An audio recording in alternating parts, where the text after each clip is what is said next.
ನಾನು ಕರ್ನಾಟಕದ ಕ್ರೈ ಸ್ಕೂಲುಗಳ ಬಗ್ಗೆ ಕೇಳಿದ್ದೆ.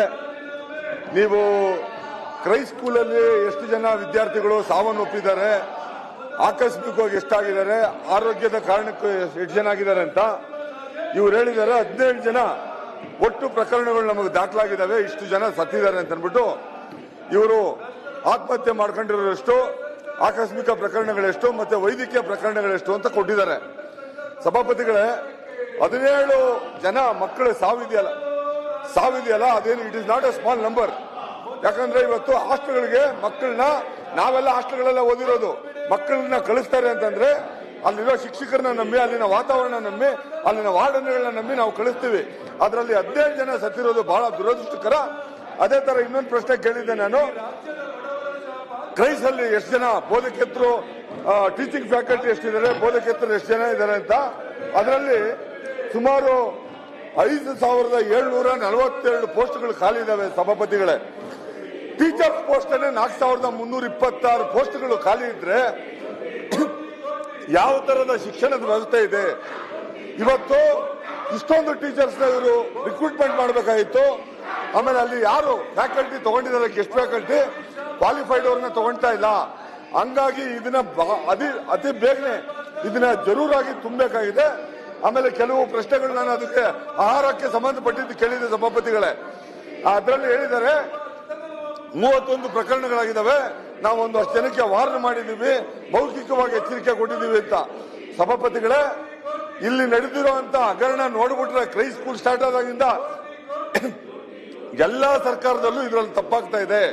ದಯಮಾಡಿ ಮಾನ್ಯ ಮಂತ್ರಿಗಳನ್ನ ಕೇಳ್ತಾ ಇದ್ದೀನಿ, ಯಾರು ಕಳಪೆ ಸಾಮಗ್ರಿ ಕೊಡ್ತಾರೆ ಅವ್ರನ್ನ ನೀವು ಬ್ಲಾಕ್ ಲಿಸ್ಟ್ಗೆ ಹಾಕಿ ಅವ್ರನ್ನ ವಜಾ ಮಾಡಿ ಬೇರೆಯವ್ರಿಗೆ ಕೊಡಿ. ನೀವು ಟೆಂಡರ್ ಕರೆದಿರಲಿಲ್ಲ ಬಹಳ ವರ್ಷ, ಆದ್ರೆ ಈಗೇನೋ ಕರೆದಿದ್ದಾರೆ. ನಾನು ನೋಡಿದೆ ಮೈಸೂರಿಗೆ ಯಾರು ಸಭಾಪತಿಗಳೇ. ಹಂಗಾಗಿ ಇದನ್ನ ಒಳ್ಳೆ ಕ್ವಾಲಿಟಿ ಇರೋರು ಯಾರು ಸಪ್ಲೈ ಮಾಡ್ತಾರೆ ಅವ್ರು ಕೊಡ್ಬೇಕಾಗಿ ನಾನು ಕೇಳ್ತಾ ಇದ್ದೀನಿ. ಮುಂದಕ್ಕೆ ಸಪ್ಲಿಮೆಂಟರಿ ಪ್ರಶ್ನೆ ಕೇಳ್ತೀನಿ ಸಭಾಪತಿಗಳೇ. ಸಭಾಪತಿಗಳೇ, ಮಕ್ಕಳು ಆತ್ಮಹತ್ಯೆ ಬಗ್ಗೆ ಡೀಟೇಲ್ ಆಗಿ ನಾನು ಉತ್ತರದಲ್ಲಿ ಕೊಟ್ಟಿದ್ದೇನೆ. ಕೆಲವರು ಆತ್ಮಹತ್ಯೆ ಮಾಡಿಕೊಂಡಿದ್ದಾರೆ, ಕೆಲವರು ಎಲೆಕ್ಟ್ರಿಕ್ ಶಾಕ್ ಆಗಿದೆ, ಆಕಸ್ಮಿಕ ಹಾರ್ಟ್ ಅಟ್ಯಾಕ್ ಆಗಿದೆ. ಈ ಎಲ್ಲ ಡೀಟೇಲ್ಸ್ ಅನ್ನು ಕೊಟ್ಟಿದ್ದೇನೆ. ಎರಡನೇ ವಿಷಯ, ಮಾನ್ಯ ಸದಸ್ಯರು ಕೇಳಿರೋದ್ರಲ್ಲಿ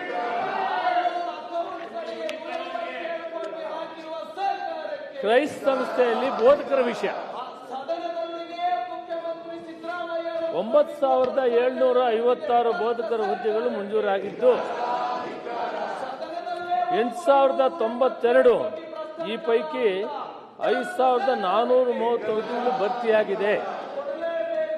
4326 ಹುದ್ದೆಗಳು ಖಾಲಿ ಇರುತ್ತದೆ. ಕಡೆಯದಾಗಿ ದಿನಾಂಕ 23/6/2017 ನೇಮಕಾತಿ ಅಧಿಸೂಚನೆ ಹೊರಡಿಸಿ 1484 ಶಿಕ್ಷಕರಿಗೆ ನೇಮಕಾತಿ ಆದೇಶ ಪತ್ರ ನೀಡಲಾಗಿರುತ್ತದೆ. 2026-27ನೇ ಸಾಲಿನಲ್ಲಿ ಕೆಇಎ ಮೂಲಕ 1110 ಬೋಧಕರ ನೇಮಕಾತಿಗೆ ಪ್ರಕಟಣೆ ಮಾಡಲಾಗಿದೆ.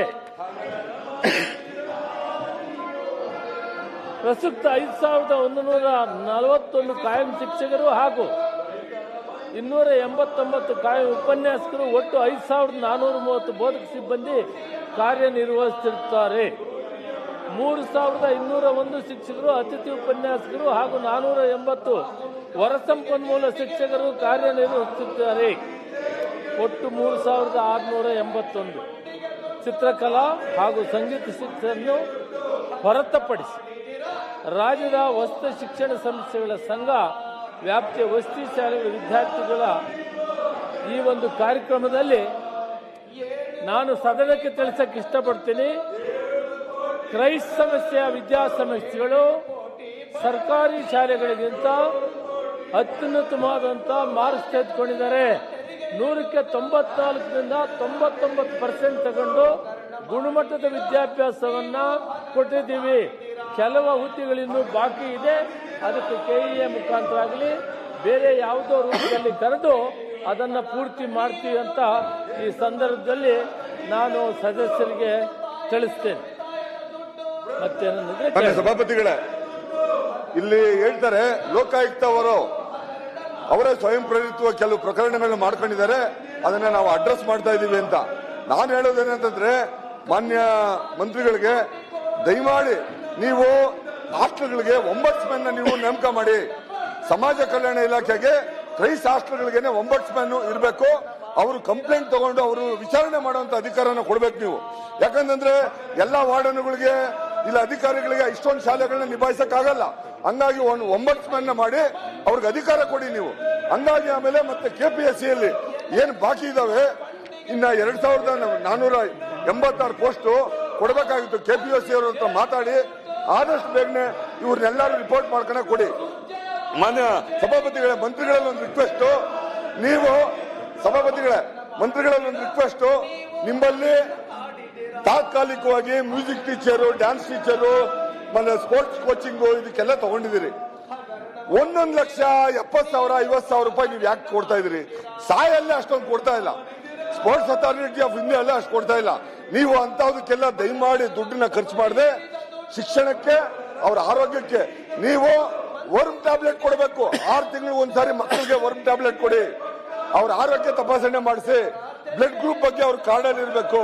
ಈ ತರ ಎಲ್ಲರಿಗೂ ನೀವು ಅಂಡರ್ಸ್ಟ್ಯಾಂಡಿಂಗ್ ಮಾಡ್ಕೊಂಡು ಪ್ರೈವೇಟ್ ಹಾಸ್ಪಿಟಲ್ ಜೊತೆ ಮಾಡ್ಕೊಂಡು ಅವ್ರಿಗೆಲ್ಲ ಆರೋಗ್ಯ ತಪಾಸಣೆ ಮಾಡಿ, ಅವ್ರಿಗೆ ಒಳ್ಳೆ ಪುಸ್ತಕ ಕೊಟ್ಟು, ವರ್ಮ್ ಟ್ಯಾಬ್ಲೆಟ್ ಕೊಟ್ಟು, ಒಳ್ಳೆ ಬಟ್ಟೆ ಕೊಟ್ಟು, ಒಳ್ಳೆ ಶಿಕ್ಷಣ ಕೊಡಬೇಕು. ಯಾಕಂದ್ರೆ ನೀವಾಗ್ಲಿ ಮಾಧವಪ್ಪನವರಾಗ್ಲಿ ನೀವೆಲ್ಲ ಕಷ್ಟದಿಂದ ಬಂದಿರೋರು. ಹಂಗಾಗಿ ನೀವುಗಳು ನಿಮ್ಮ ಕಾಲದಲ್ಲಿ ಇವೆಲ್ಲ ಸುಧಾರಣೆ ಆದ್ರೆ ಬಹಳಷ್ಟು ಒಳ್ಳೇದಾಗುತ್ತೆ. ಅನಾಗತ್ಯವಾಗಿ ಕ್ರೈಸ್ ಶಾಲೆಗಳಲ್ಲಿ ನೀವು ದುಡ್ಡು ಖರ್ಚು ಮಾಡಬೇಡಿ. ಇಂಥದ್ರ ಬಗ್ಗೆ ಬಹಳಷ್ಟು ಜನನ ನೀವು ಅಲ್ಲಿ ಇಟ್ಕೊಂಡಿದ್ದೀರಿ. ಎಲ್ಲಾನು ರಿಲೀವ್ ಮಾಡಿ, ಯಾರ ಅಗತ್ಯ ಇದೆ ಅವ್ರನ್ನ ಮಾತ್ರ ಇಟ್ಕೊಂಡು ಶಾಲೆಗಳು ಚೆನ್ನಾಗಿ ನಡಿಬೇಕು. ಇಲ್ಲ ಅಂತಂದ್ರೆ ಬಹಳ ತೊಂದರೆ ಸಿಕ್ಕಾಕೊಂತಾರೆ ಮಕ್ಕಳು. ಇಂಥ ಸಾವಿನ ಪ್ರಕರಣಗಳು ಜಾಸ್ತಿ ಆಗಬಾರ್ದು. ಬ್ಲಾಕ್ ಲಿಸ್ಟ್ಗೆ ಹಾಕಿ ಯಾರು ಕಾಂಟ್ರಾಕ್ಟರ್ಸ್ ಯಾರು ನೀವು ಹೇಳಿದಿರಿ ಅವಲಕ್ಕಿ ಸರಿ ಇರಲಿಲ್ಲ ಹಂಗಾಗಿ ನಾವು ವಾಪಸ್ ಕಳಿಸಿದೀವಿ ಅಂತ ವಾಪಸ್ ಕಳಿಸೋದಲ್ಲ, ವಜಾನೆ ಮಾಡಿ. ಅವರೇ ದನಗಳಲ್ಲ, ಅವರು ಮಕ್ಕಳು. ಹಂಗಾಗಿ ಇದ್ರ ಬಗ್ಗೆ ಕ್ರಮ ತಗೊಳ್ಬೇಕಾಗಿ ಕೇಳ್ತಾ ಇದ್ದೀನಿ ಸಭಾಪತಿಗಳೇ. ಮಾನ್ಯ ಸದಸ್ಯರು ಹೇಳಿರೋ ಎಲ್ಲ ವಿಷಯಗಳನ್ನು ಗಮನದಲ್ಲಿಟ್ಕೊಂಡು ನಾವು ಸರಿತೂಗಿಸ್ತೀವಿ. ರಘು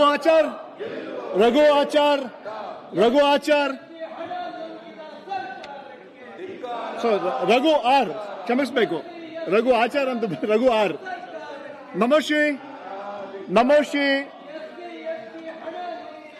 ಬೋಸರಾಜ್. ಸನ್ಮಾನ್ಯ ಸಭಾಪತಿಗಳೇ, 291 ಪ್ರಶ್ನೆಯನ್ನು ಮಾನ್ಯ ಪರಿಶಿಷ್ಟ ಪಂಗಡ ಕಲ್ಯಾಣ ಸಚಿವರು ಹೇಳಿ ಕೇಳ್ತೀನಿ. ಒಂದ್ ನಿಮಿಷ ಮಂತ್ರಿಗಳು ಎಲ್ಲಿದ್ದಾರೆ? ಮಾನ್ಯ ಸಭಾಪತಿಗಳೇ, ಮಂತ್ರಿಗಳು ಮೈಸೂರಿನಲ್ಲಿ ಒಂದು ಬುಡಕಟ್ಟು ಭಾಷೆಗಳ ಒಂದು ಕಾನ್ಕ್ಲೇವ್ ಇದೆ ಅಂತ ಹೇಳಿ ಕೇಂದ್ರದ ಮಂತ್ರಿಗಳು ಬರ್ತಾ ಇದ್ದಾರೆ ಅಂತ ಹೇಳಿ ಅವ್ರು ಅಲ್ಲಿಗೆ ಅಟೆಂಡ್ ಮಾಡಬೇಕಾಗಿದ್ರಿಂದ ಉತ್ತರ ನನಗೆ ಕೊಡಕ್ಕೆ ಹೇಳಿದ್ದಾರೆ ಸಭಾಪತಿ. ನೆಕ್ಸ್ಟ್ ಟೈಮ್ ಅವ್ರಿಗೆ ಹೇಳಬೇಕು, ಸದನ ನಡೆಯುವಾಗ ಯಾವುದೇ ಕಾರ್ಯಕ್ರಮಕ್ಕೆ ಹೋಗಬಾರ್ದು. ಸದನದ ಕಲಾಪಗಳ ಭಾಗಿಯಾಗಿ ಅವರ ಪ್ರಶ್ನೆಗಳ ಉತ್ತರ ಕೊಡಲೇಬೇಕು ಅವರು. ಈ ಸಲ ನಾವು ಅಲೋ ಮಾಡ್ತೀವಿ. ನೆಕ್ಸ್ಟ್ ಟೈಮ್ ಅವ್ರಿಗೆ ಹೇಳ್ಬಿಡಿ ಅಷ್ಟೇ. ಖಂಡಿತ ಸಭಾಪತಿಗಳೇ, ನಾನು ಸಚಿವರಿಗೆ ಹೇಳ್ತೀನಿ ಸರ್. ಮಾನ್ಯ ಸಭಾಪತಿಗಳಿಗೆ ಗೌರವಾನ್ವಿತ ಬೋಸರಾಜ್ ಅವರ ಉತ್ತರಕ್ಕೆ ಪ್ರಶ್ನೆ ಕೊಡಲಾಗಿದೆ. ಅವ್ರಿಗೆ ಹೇಳಿ ಆದಷ್ಟು ಈಗಾಗಲೇ ಅನೇಕ ವರ್ಷಗಳನ್ನು ನಡೀತಾ ಇದೆ. ತಕ್ಷಣ 200 ಲಕ್ಷ ಸ್ಯಾಂಕ್ಷನ್ ಮಾಡಿ ಮಂಜೂರಾತಿ ಮಾಡಿ ಅವ್ರಿಗೆ ಅವಕಾಶ ಕೊಡ್ಬೇಕಂತ. ಮಾನ್ಯ ಸಭಾಪತಿಗಳೇ, ಈಗಾಗಲೇ ಅಲ್ಲಿ ಮಾನ್ವಿ ತಾಲೂಕಿನಲ್ಲಿ ತಾಲೂಕು ಮಟ್ಟದ ವಾಲ್ಮೀಕಿ ಭವನ ಕಟ್ಟೋದಕ್ಕೆ ಆಡಳಿತಾತ್ಮಕ ಅನುಮೋದನೆ ದೊರೆತಿದೆ. 2 ಕೋಟಿ ವೆಚ್ಚದಲ್ಲಿ ಮಂಜೂರಾಗಿದೆ. ಇನ್ನೇನು ಕೆಲವು ದಿನಗಳಲ್ಲಿ ಪ್ರಾರಂಭ ಆಗುತ್ತೆ. ವಾಲ್ಮೀಕಿ ಭವನ ಖಂಡಿತ ಅಲ್ಲಿ ನಿರ್ಮಾಣ ಆಗುತ್ತೆ ಸಭಾಪತಿಗಳು. ಹೌದು. ರಾಮಾಜಿ ಗೌಡ್ರೆ ಸಮಯ ಕೇಳಿದ್ದಾರೆ, ಟೈಮ್ ಕೇಳಿದ್ದಾರೆ. ನಂದು 3 ಪ್ರಶ್ನೆಗಳ ಸಮಯ ಕೇಳಿದರೆ ಮಾನ್ಯ ಸಭಾಪತಿಗಳೇ. ಬರೋದೇ 4 ಪ್ರಶ್ನೆ, ಅದ್ರಲ್ಲಿ 3 ಪ್ರಶ್ನೆಯನ್ನ ಎಲ್ಲ ಟೈಮ್ ತಗೊಂಡಿದ್ದಾರೆ ಸಭಾಪತಿಗಳೇ. ಆಯ್ತು, ನಾನು ನೋಡ್ತೀನಿ, ನಾನು ಚೆಕ್ ಮಾಡಿ ಕಳಿಸ್ತೀನಿ. ಮಾತಾಡಿ.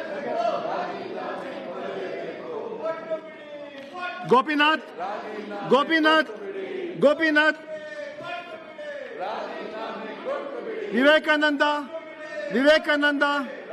ವಿವೇಕಾನಂದ ತಿಪ್ಪಣ್ಣ ಕಮಕ್ನೂರ್. ಎಲ್ರಿ ಮಧು ಮಾದೇಗೌಡ್ರಿ, ಮಧು ಬಂಗಾರಪ್ಪ ಇಲ್ಲಿ ಗುರುತಿನ ಪ್ರಶ್ನೆ 800 ತಿಪ್ಪಣ್ಣ ಕಮತ್ತೂರ್. ಶಿಕ್ಷಣ ಮತ್ತು ಸಾಕ್ಷರ ಸಚಿವರು ಈ ವಿಷಯವನ್ನು ಕೇಳಬಯಸುತ್ತೇನೆ.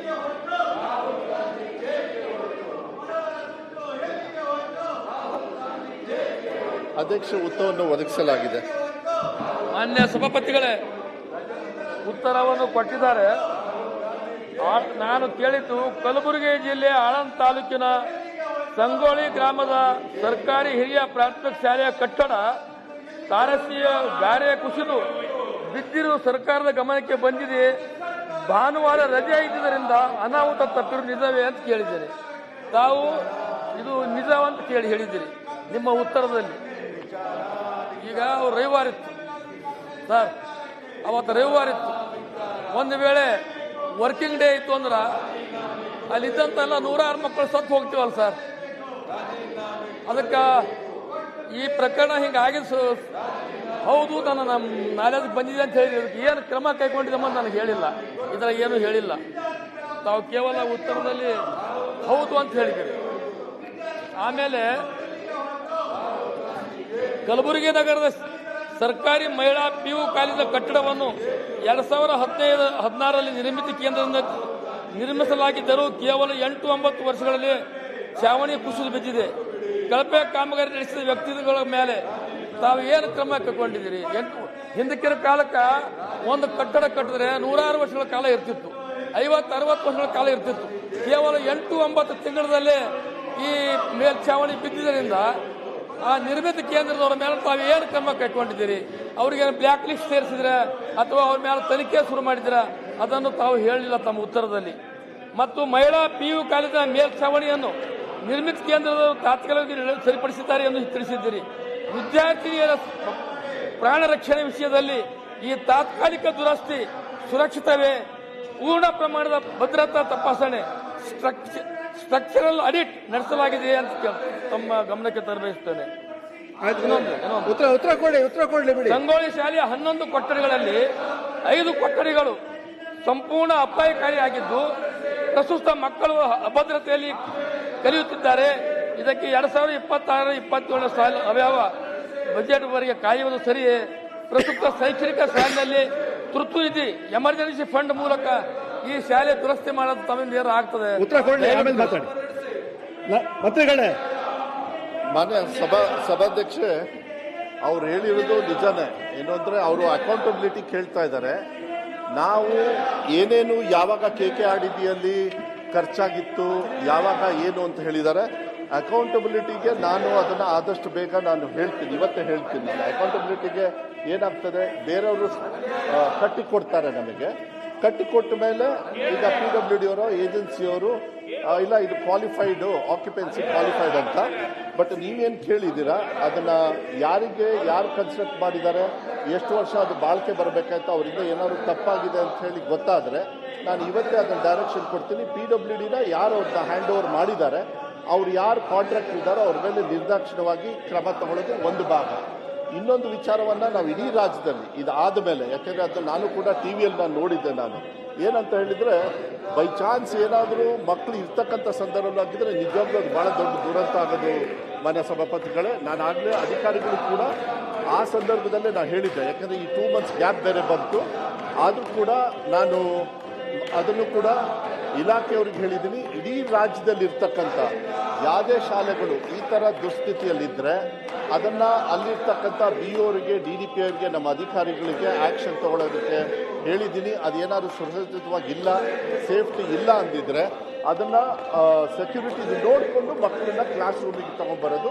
ಆದರೆ ಅವರು ಏನು ಹೇಳಿದ್ದಾರೆ, ಈ ವಿಚಾರದ ಜೊತೆಗೆ ಯಾವುದೇ ಆದ್ರೂ ಕೂಡ ಮತ್ತು ಈ ವಿಚಾರದಲ್ಲಿ ಯಾರು ಕನ್ಸ್ಟ್ರಕ್ಷನ್ ಮಾಡಿದ್ದಾರೆ ಅದು ಅಷ್ಟರೊಳಗೇ ಏನಾದ್ರು ಹಾಳಾಗಿದೆ ಅಂದರೆ ಅದನ್ನು ನಿರ್ದಾಕ್ಷಿಣ್ಯವಾಗಿ ನಾವು ಕ್ರಮ ತಗೊಳ್ಳೋದಕ್ಕೆ ನಾನು ಅಧಿಕಾರಿಗಳಿಗೆ ಸೂಚನೆ ಕೊಡ್ತೀನಿ. ಇನ್ನೊಂದು 2 ನಿಮಿಷ. ಈಗ ಮಾನ್ಯ ಮಂತ್ರಿಗಳಿಗೆ ಗಮನಕ್ಕೆ ತರಬಯಸ್ತೇನೆ. ನಮ್ಮ KKRB ಅಕ್ಷರ ಆವಿಷ್ಕಾರ ಅಂತ 1000 ಕೋಟಿ ಹಣ ಬಿಡುಗಡೆ ಮಾಡಿದೆ ಅಂತ ಹೇಳಿದ್ರು. ಅದು ಎಲ್ಲಿ ಉಳಿತೋ ಗೊತ್ತೇ ಆಗಲಿಲ್ಲ. ಆಮೇಲೆ 2026-27 ಸಾಲಿನಲ್ಲಿ ಶೌಚಾಲಯಗಳಿಗೆ 75 ಕೋಟಿ ರೂಪಾಯಿ ಹಾಗೂ ಪೀಠೋಪಕರಣಗಳಿಗೆ 25 ಕೋಟಿ ರೂಪಾಯಿ ಕಾಯ್ದಿರಿಸಲಾಗಿದೆ ಅಂತ ಹೇಳಿದ್ರು. ಆದರೆ ರಾಜ್ಯದ ಶೇಕಡ 30ಕ್ಕೂ ಹೆಚ್ಚು ಶಾಲೆಗಳಲ್ಲಿ ಹೆಣ್ಣು ಮಕ್ಕಳಿಗೆ ಪ್ರತ್ಯೇಕ ಶೌಚಾಲಯ ಹಾಗೂ ಕುಳಿತುಕೊಳ್ಳಲು ಡೆಸ್ಕ್ಗಳ ಕೊರತೆ ಇದೆ. ಇದನ್ನು ನಿವಾರಿಸಲು ರಾಜ್ಯಾದ್ಯಂತ ಇರುವ ನಿಖರವಾದ ಪ್ರಮಾಣವನ್ನು ತಾವು ಹೇಳಿಲ್ಲ.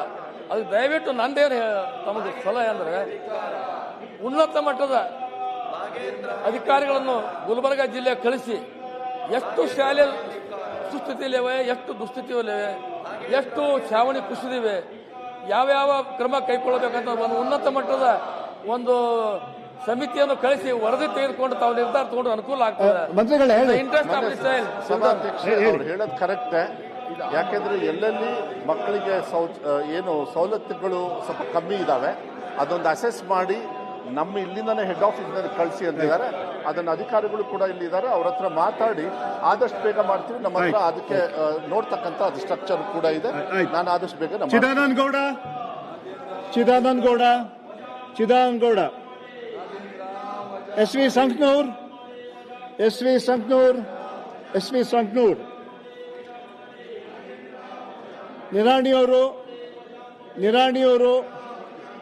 ನಿರಾಣಿಯವರು DT ಶ್ರೀನಿವಾಸ್. ಹೆಚ್ಚಿನ ವಿಡಿಯೋಗಳಿಗೆ ಪ್ರತಿಧ್ವನಿ ಯೂಟ್ಯೂಬ್ ಚಾನೆಲ್ ಸಬ್ಸ್ಕ್ರೈಬ್ ಮಾಡಿ, ಬೆಲ್ ಐಕಾನ್ ಕ್ಲಿಕ್ ಮಾಡಿ.